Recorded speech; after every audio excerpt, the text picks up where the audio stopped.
Começa agora mais um NapaCast com Edu Toledo. Sejam todos bem-vindos, sejam todos bem-vindas a mais um NapaCast. Você que está chegando pelo Spotify, Deezer, iTunes, Amazon, YouTube, TikTok, Instagram, não importa por onde. E não importa que ano que você está vendo, ouvindo esse podcast. Talvez você esteja em 2040. Será que esse podcast se permanece atual na sua vida hoje? Quem sabe?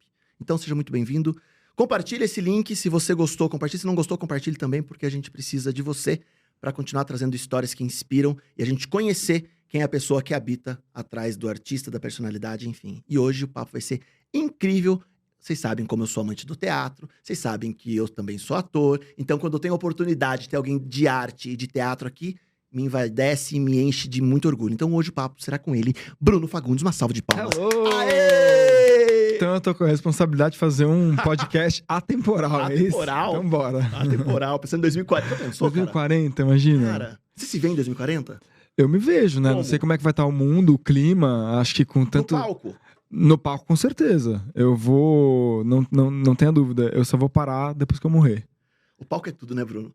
Ah, é minha vida, né? Eu não sei o que é uma vida sem o palco, sem o trabalho. Realmente não sei. Quando você... E falando isso, né? Eu vou pra frente e vou pra trás, tá? Eu vou pra lá e depois eu volto. Quando você fala do palco... Eu gosto muito do teatro. Eu sempre tive uma dificuldade enorme com vídeo. E aí eu vejo você, por exemplo, sei lá, na série 3% Netflix, cara, traduzidos em mais de 70 idiomas, enfim, tal. Porra, que legal. Mas e o palco?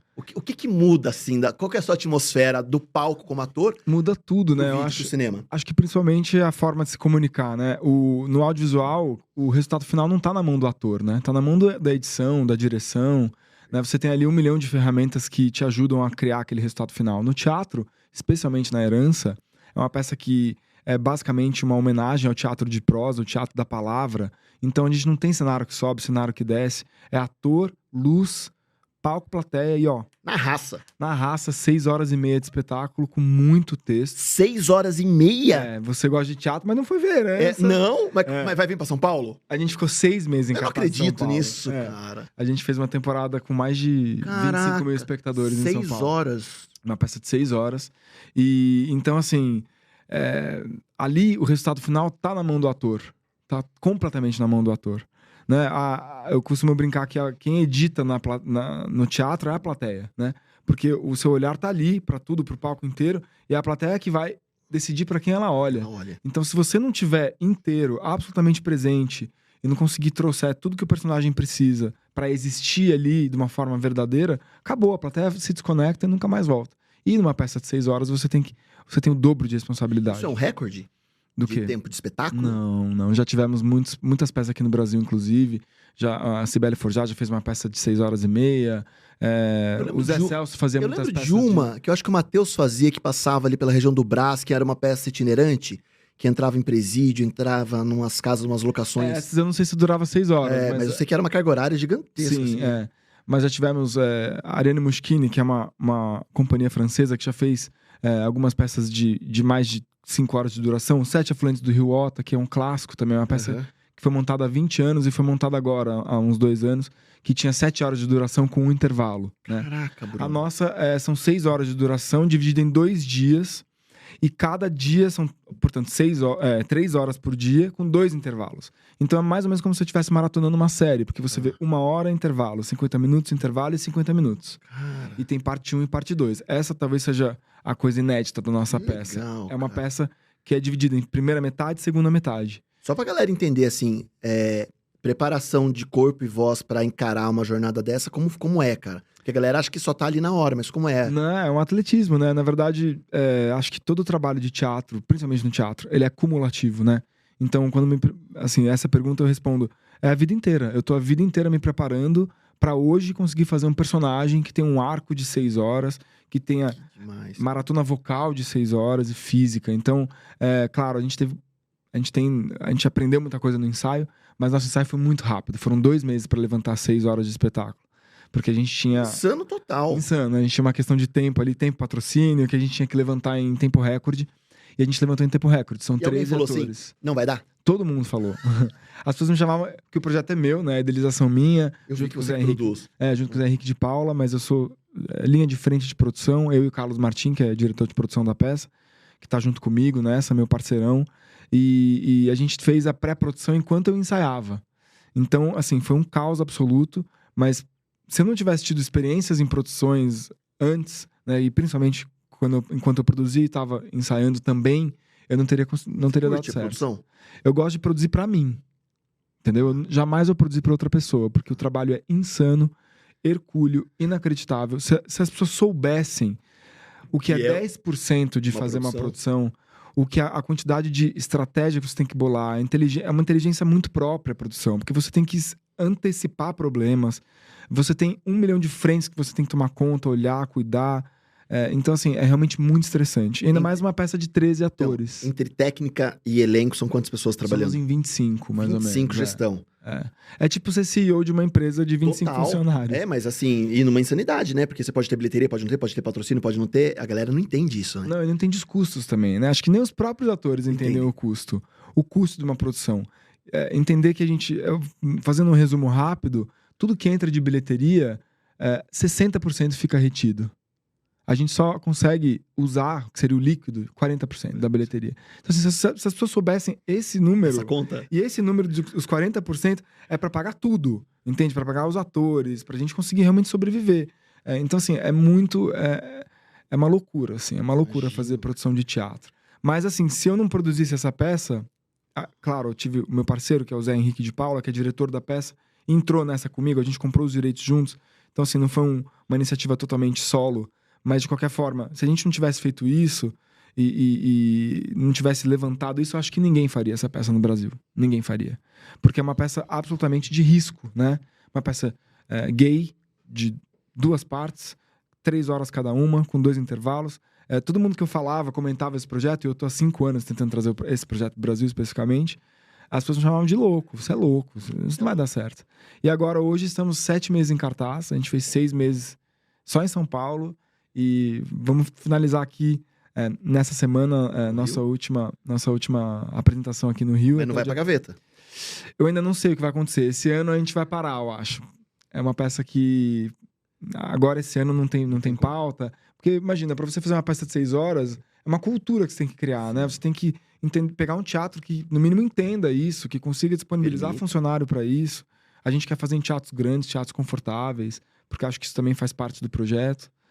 O projeto é sobre, enfim, protagonismo gay. E a gente, depois de milênios de silenciamento, eu não queria fazer isso no circuito alternativo. Perfeito. Porque eu tô cansado de ver essas histórias à margem, né, do que seria um circuito mainstream. Então, parte também da minha iniciativa como produção era fazer isso em teatros grandes. Se realizou? Muito. Cara, que fantástico. A gente completou mais de 100 apresentações e quase 30 mil espectadores para teatro. Isso é um feito. Pro teatro no Brasil, isso é um tamanho disso, cara. E por uma carga horária dessa aí que você falou, estimular, ensinar as pessoas a terem essa cultura de ir 2 vezes seguidas, em 2 partes, entender, processar a história. A pessoa não vai nem uma vez, imagina, que dirá 2, né? O teatro, a gente, né, eu tive agora, há pouquíssimos meses atrás, eu tava falando de teatro aqui no podcast com o Léo Midiorinho, eu falei em um momento, e depois falei com o Oscar Magrini, que tava com uma peça também, uma peça comercial, o Visão Voador, enfim, tal.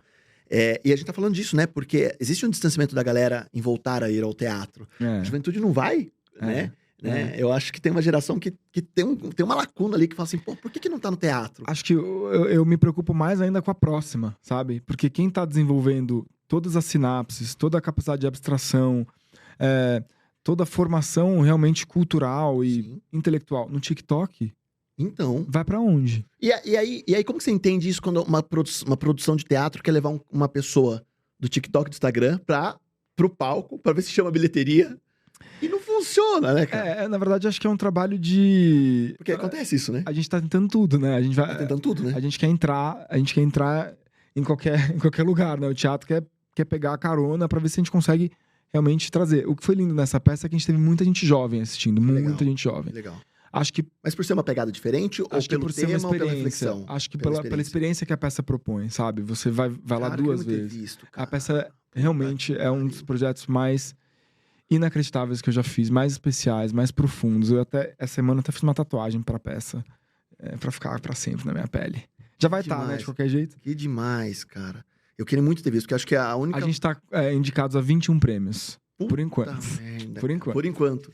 Cara, eu falo assim, eu sou do teatro, eu amo teatro, assisto, gosto, mas eu nunca vi algo nessa proporção. Eu acho que a peça que eu mais... Acho que com uma carga horária maior que eu assisti foi até com a...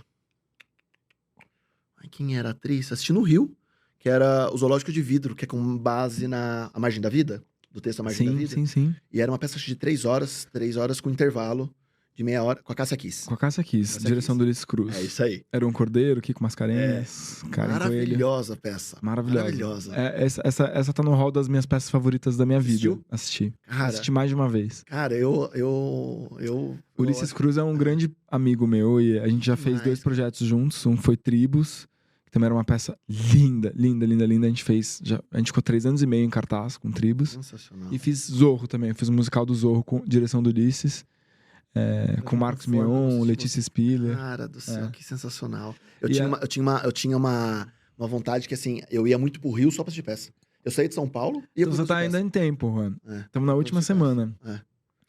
A peça eu sou suspeito pra falar, a peça é minha, a peça é meu filho, com todo respeito à maternidade, eu não sei o que é isso, mas quando você... Ela foi traduzida, não? Foi traduzida, Quando você embriona um texto, ele embriona e gere um projeto desse, Não, filho. você é um filho. Você foi na pele. Você foi na pele. Então, e a peça é linda. O texto foi considerado um dos textos mais importantes do século XXI. E não sou eu que disse isso. Quem disse isso foi o jornal The Guardian, que é um dos maiores jornais do mundo.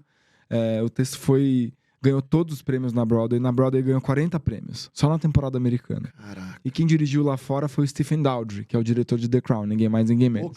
Pouca coisa. E o Stephen falou, eu não vou mais fazer teatro, eu não quero fazer teatro. E aí o agente dele falou, lê essa peça. Quando ele pegou e leu, ele falou, é isso. Quero fazer. E eles fizeram uma temporada em Londres e na Broadway. E eu vi bem nesse período aí, que tava em cartaz na Broadway, e eu obcequei, eu fiquei absolutamente obcecado. Falei, essa vai ser o próximo norte da minha vida, e não deu outra. Fiquei 5 anos tentando trazer a peça. Bruno, o teatro causa reflexão, né? Eu acho que o teatro nos move a entrar numa atmosfera quando você vai assistir algo e você quer sair de lá tocado, seja por uma emoção, seja pela gargalhada numa peça comercial, numa comédia, num melodrama, seja o que for. Mas quando você vem com uma reflexão social, você tem uma responsabilidade muito grande em relação a isso. Como é esse contraponto hoje, o Bruno vendo de fora esse espetáculo, entendendo o que será que o público que não sabia do projeto, que não sabia dos prêmios, que não sabia de onde veio, que não sabia que ia ter 2 dias, como público, que visão que você tem que esse público sai da peça com que moral, assim? Catártico, juro. E hoje eu falo com toda a experiência que essa peça me trouxe, né? Experiência de público, digo. A gente viu diversos públicos. Públicos que foram lá totalmente desavisados, públicos que foram lá sabendo um pouco o que iam ver. O resultado final é uma catarse mesmo. Catarse. Porque a pessoa, inclusive, pensa nisso e fala, meu Deus, eu tô há 6 horas vendo esses atores. A gente, nas nossas últimas apresentações aqui, o nosso aplauso da parte 2 tem durado, assim, a média do aplauso dura 4 minutos. Caraca. Um aplauso dura 40 segundos, no máximo. Que a pessoa já tá... Imagina uma peça 6 horas, eu tô exausto, quero ir embora. Exato. Né? E aí a gente, no nosso último dia em São Paulo aqui, nosso aplauso, a gente cronometrou. Durou 6 minutos.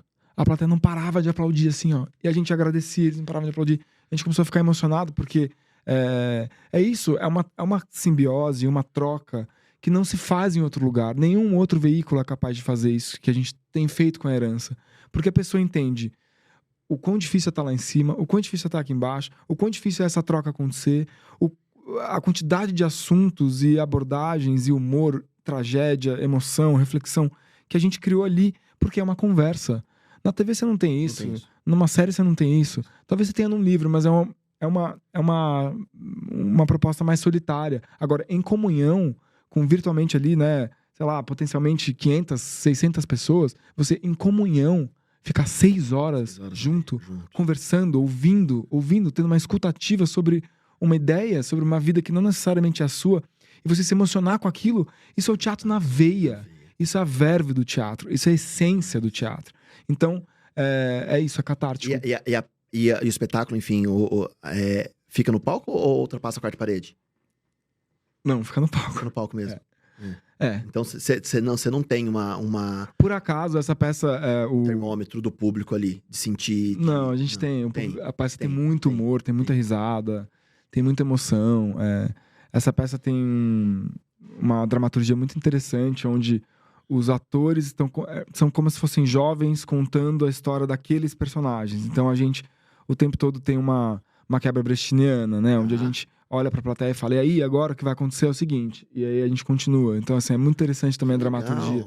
E todos os atores, são 3 atores que um entra na cena do outro e esses 3 atores se revezam entre 25 personagens. Então é realmente uma obra, assim, muito, muito interessante pro ator e pro teatro em si. Mas não, a gente, no palco italiano, eu não gosto de peça que se... Não. Eu acho que existe alguma liturgia do teatro que deve ser mantida. Uma delas é o palco italiano, a plateia confortavelmente sentada no escuro. Curto demais. Eu acho que isso faz parte da semântica do teatro. Que demais. Não que as outras iniciativas não sejam viáveis, é uma questão de gosto pessoal mesmo. Mas eu sou apaixonado por essa peça e a gente... foi revolucionária na vida de todos nós que estamos fazendo. Revolucionária, não tem outra palavra. A gente... existem os atores e os profissionais envolvidos antes da herança e depois da herança. Que demais. E Bruno, tudo isso ainda, tanto de formação, de produção, de atuar, enfim, você lida bem com feedback de crítica em relação à peça? Tô falando de um público geral. E como é o feedback dentro de casa com seus pais em relação a isso? Eu acho de teatro, enfim, tal. Eles estão em peça ainda ou não mais?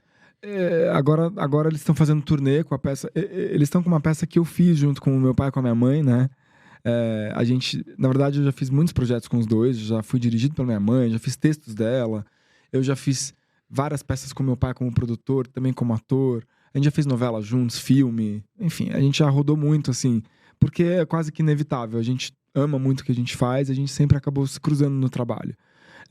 Então, por isso, a gente troca muito sobre o trabalho. A gente troca, e não de uma forma leviana, a gente troca de uma forma profunda.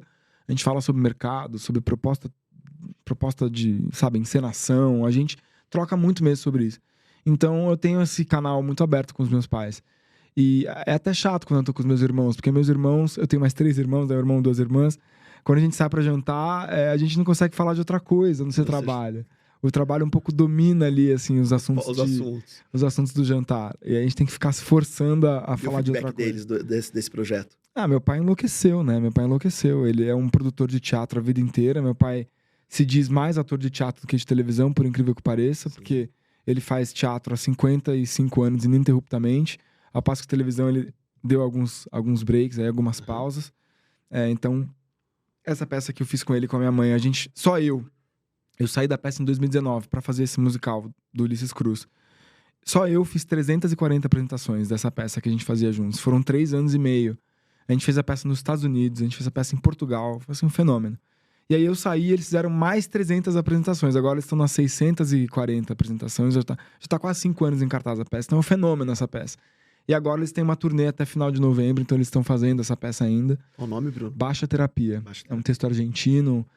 A produção é minha e do meu pai também. A gente viu o texto fora, comprou os direitos, fez. Enfim, e foi um projeto que deu muito certo. Mas eu saí porque eu precisava ver outras coisas, entre elas a herança. Eu sabia que um dia eu ia fazer herança, então eu saí da peça pra isso. Mas meu pai enlouqueceu. Ele que é um produtor de teatro, ele que é um operário do teatro. Meu pai é um cara que entende muito sobre produção e quando ele viu a peça, ele surtou. Ele surtou. Ele já viu a peça 2 vezes, cada parte. Ou seja, faz as contas aí de quantas horas de teatro 12 horas ali. Ele surtou, ele falou, olha, sinta-se vitorioso, isso aí é um feito. Vocês fizeram um feito. Cara, e que feedback, né? Ele separa o filho do pai, sim, do profissional, né? Porque tem que separar nessa hora, né? Caraca, não é meu pai que tá elogiando porque ele é meu pai. Ele tá elogiando porque ele sabe o que ele tá falando. Exatamente. Cara, deve ser um peso absurdo, cara. É de arrepiar, cara. Ele saiu tão emocionado da parte 2 que ele não conseguiu falar com o elenco. Ele foi lá pra dar um oi, ele falou, não consigo falar, outra hora a gente marca essa conversa. Eu tô muito emocionado. Beijo, parabéns, vocês são incríveis. Então, assim, foi lindo. E minha mãe também. Minha mãe é completamente apaixonada. Acompanhou um pouco mais de perto. Eu ensaiei a peça num espaço de ensaio que é dela. Até por uma questão financeira aí. de não ter muita grana, a gente foi pra esse espaço. Ela fez um precinho especial pra gente, que é El Mercado Ibérico, que é um restaurante espanhol, mas que tem um fundinho, uma parte do fundo tem uma sala de ensaio maravilhosa. A gente saiu pra essa lá, então ela acompanhou um pouco mais de perto. Mas, sim, é um projeto de resiliência, de resistência E a e de crítica? amor ao teatro. Bom, a gente tá concorrendo a 21 prêmios, né? 21 prêmios. Isso é maravilhoso. Eu nunca vivi isso na minha vida. Eu nunca fiz uma peça que tivesse tantas indicações. E estamos contando ainda, porque parece que tem uns prêmios do Rio aí que a gente também vai acabar sendo... Pode ser que a gente seja contemplado, então pode ser que aumente ainda esse número. A crítica enlouqueceu também, todo mundo, mas acho que isso pra mim não importa muito. Não importa, o que importa é o público. O público enlouqueceu, eu fiz pro público. E o público não só enlouqueceu, mas voltou de novo. Tem gente que viu a peça 10 vezes.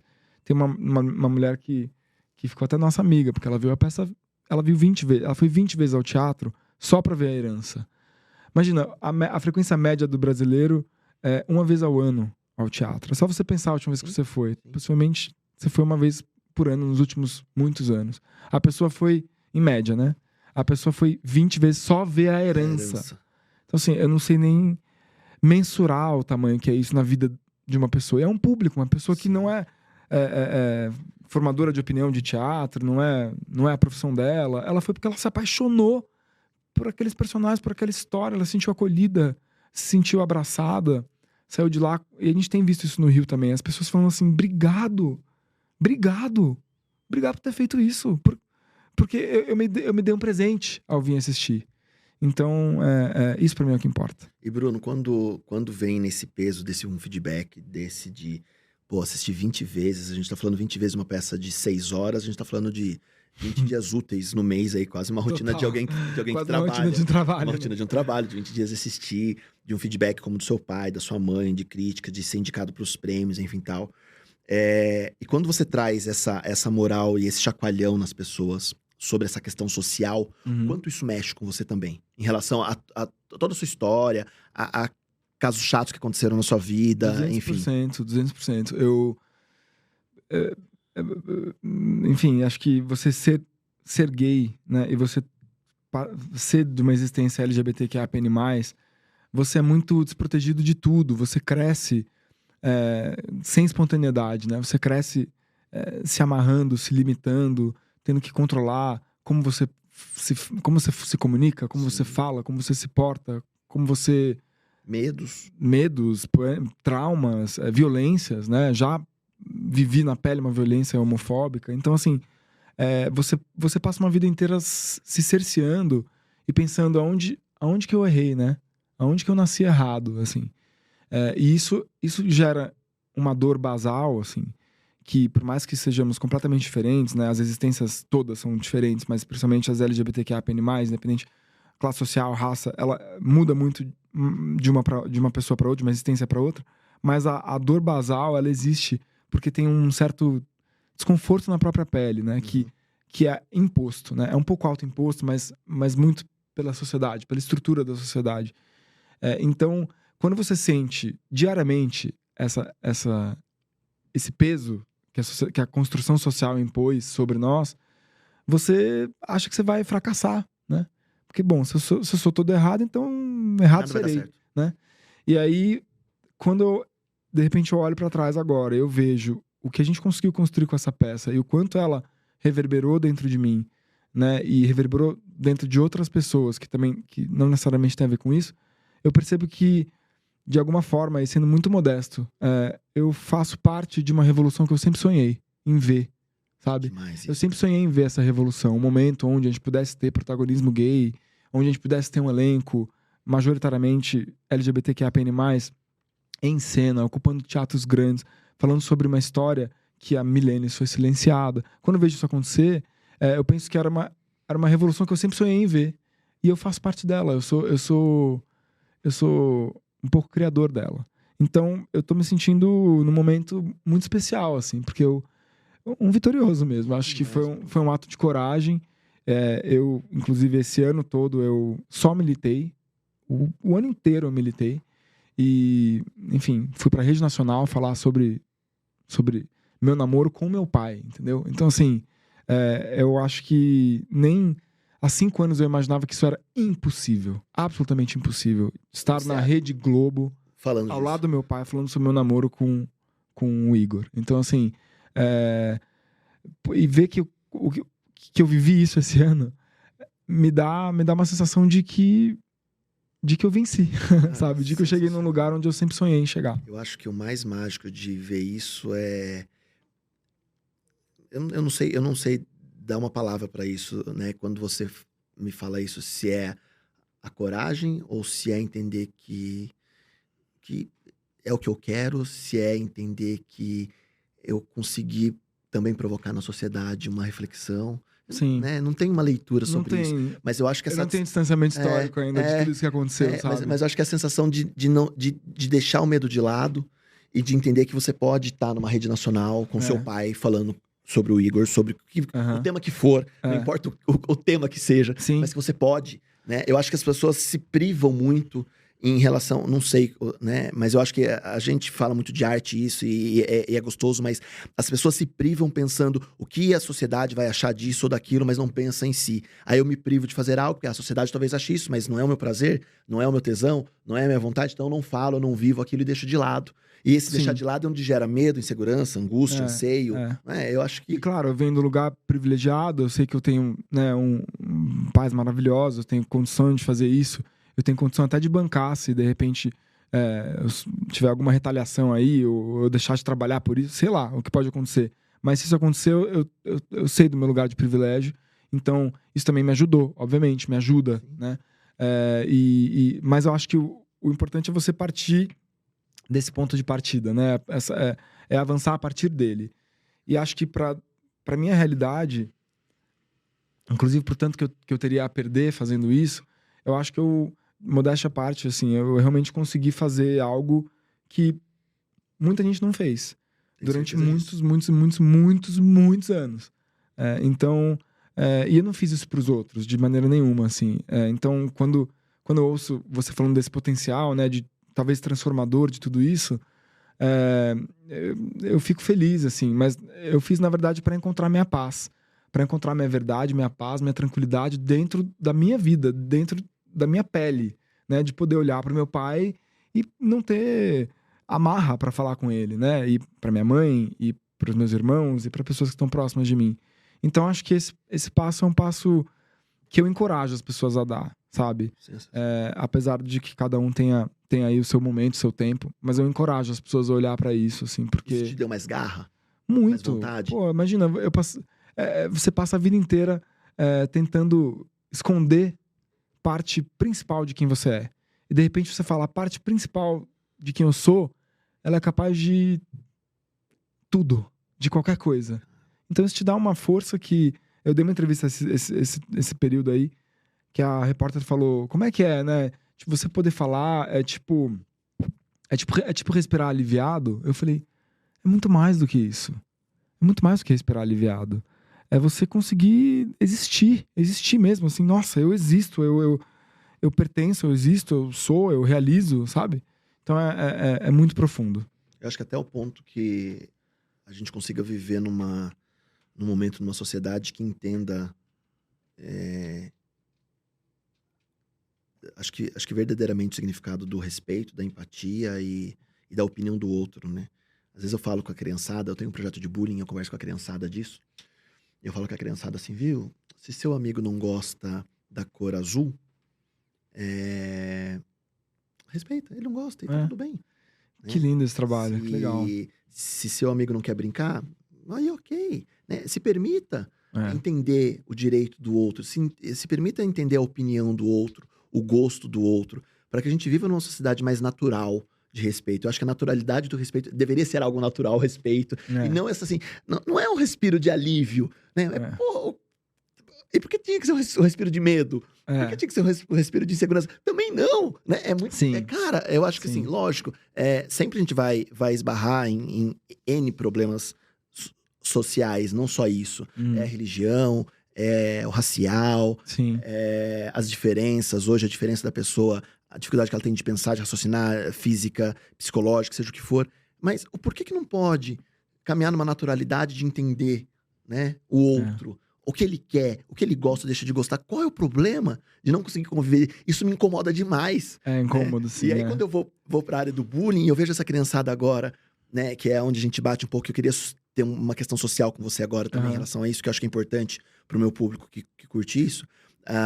Sempre quando vem algum ator, alguma atriz aqui, eu acho que é importantíssimo a gente falar disso, porque eu vejo nesses jovens hoje, dentro de uma sensação de cyberbullying ou do bullying nas redes sociais, o que for, vendo muito na figura do artista o mundo ideal, né? Que é o filtro, né? Eu não tenho sofrimento, eu sou filho do Antônio Fagundes com a Mara, ator e atriz de 50 mil anos de experiência, eu tive privilégio, tal. Cara, ele não tem problema. Cara, ele é ator, ele fez Netflix, ele fez novela, ele fez pintar no teatro, tal.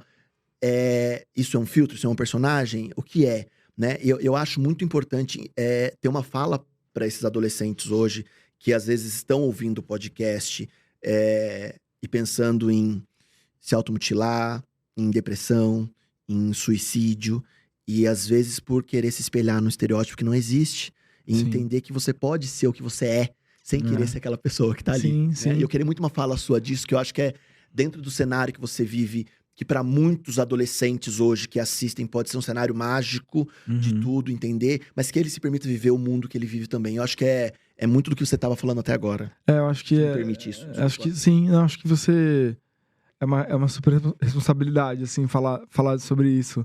Mas eu acho que a gente tem que tomar cuidado mesmo com esse mundo da imagem que a gente tá tão inserido, né? E putz, eu não consigo imaginar. Eu tava falando sobre isso ontem, inclusive.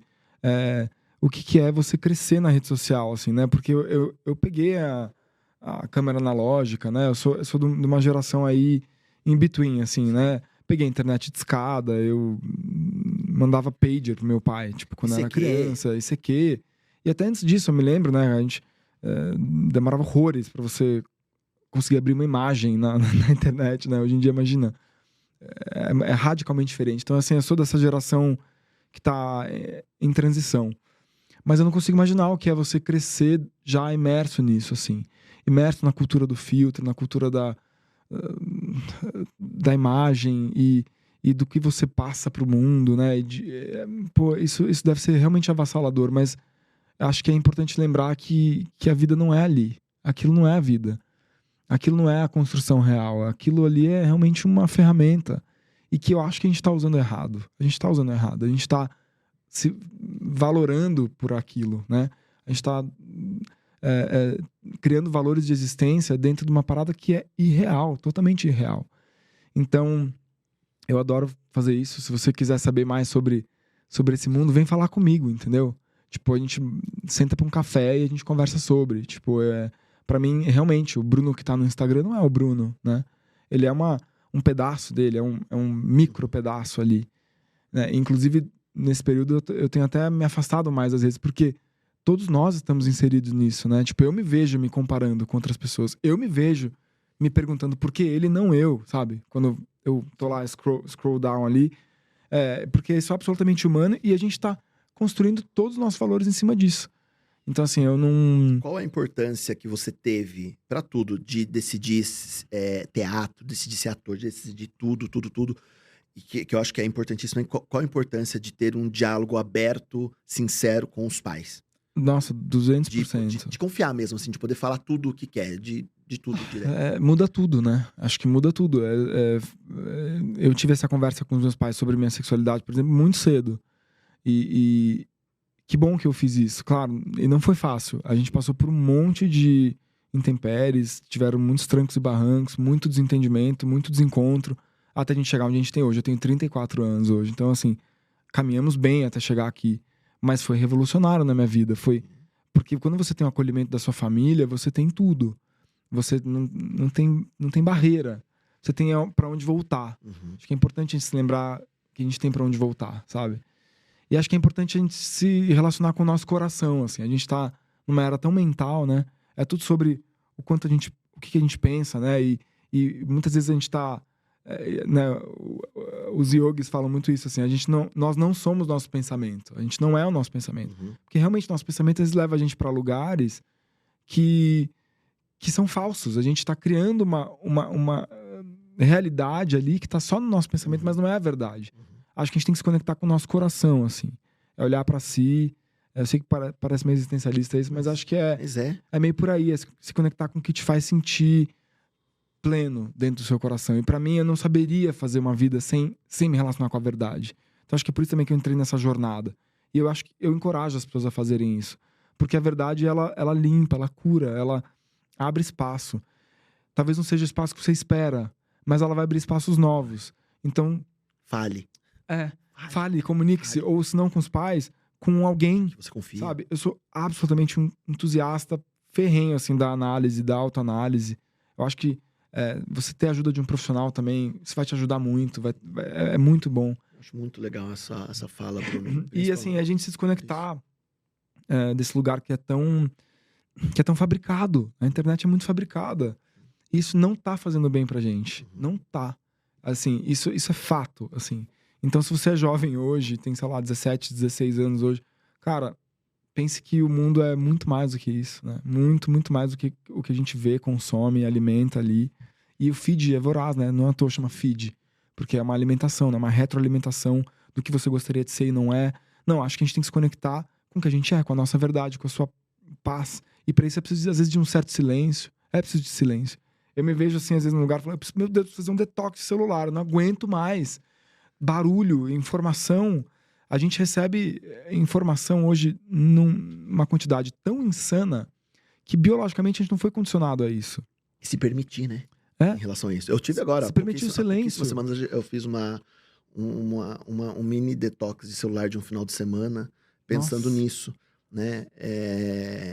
Eu preciso do celular pra quê? Nesse momento, né? E nesse final de semana, acho que a única funcionalidade dele foi colocar playlist pra ouvir algo, Aham. mas sem querer entender o que estava acontecendo no mundo e sem querer que o mundo soubesse o que estivesse acontecendo comigo. Eu acho que são os dois extremos. Eu não quero saber o que está acontecendo lá e eu não quero que ninguém saiba o que está acontecendo aqui. E eu não quero é me livrar. libertador? É libertador. Demais. Eu não me imaginei fazendo isso. É. E é muito isso, né, Bruno? Por que a gente não pode se permitir, em algum momento, se desligar e entender que eu posso me reconectar comigo mesmo e me entender como ser humano ali? Eu tenho uns 4 amigos, assim, que fizeram um detox ferrenho, assim, de celular. Que ficaram, sei lá, um mês sem mexer em rede social. E, unânime, a vida deles mudou. Um amigo meu falou, mudou. Minha vida se revolucionou. Eu entendi quem eu sou. A gente não sabe quem a gente é, olhando pra isso.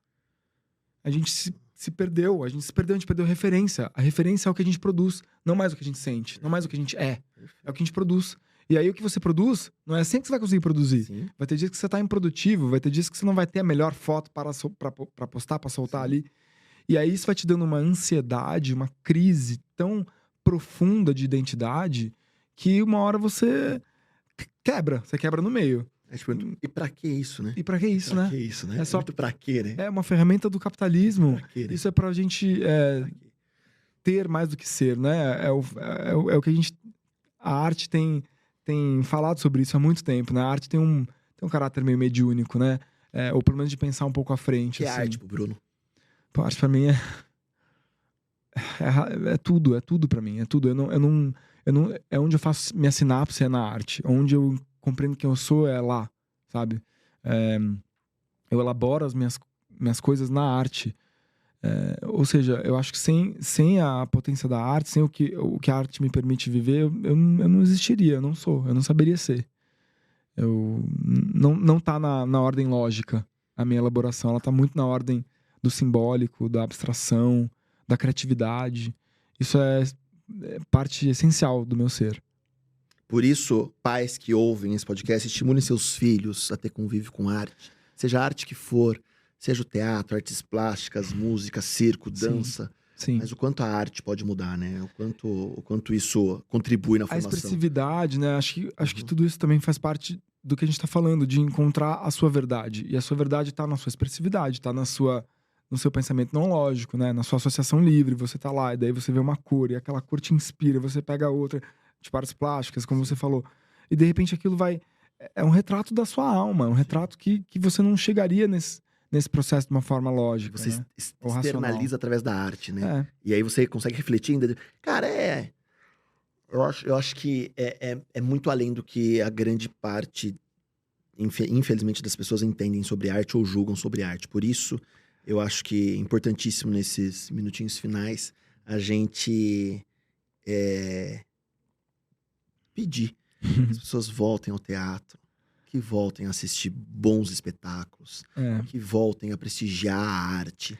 Que é o teatro, viu, gente? É o teatro. O teatro é o último reduto da humanidade mesmo. É o teatro. Porque a gente vê isso na plateia. A pessoa olha pra pessoa que tava do lado dela e a gente sabe que elas possivelmente não se conhecem.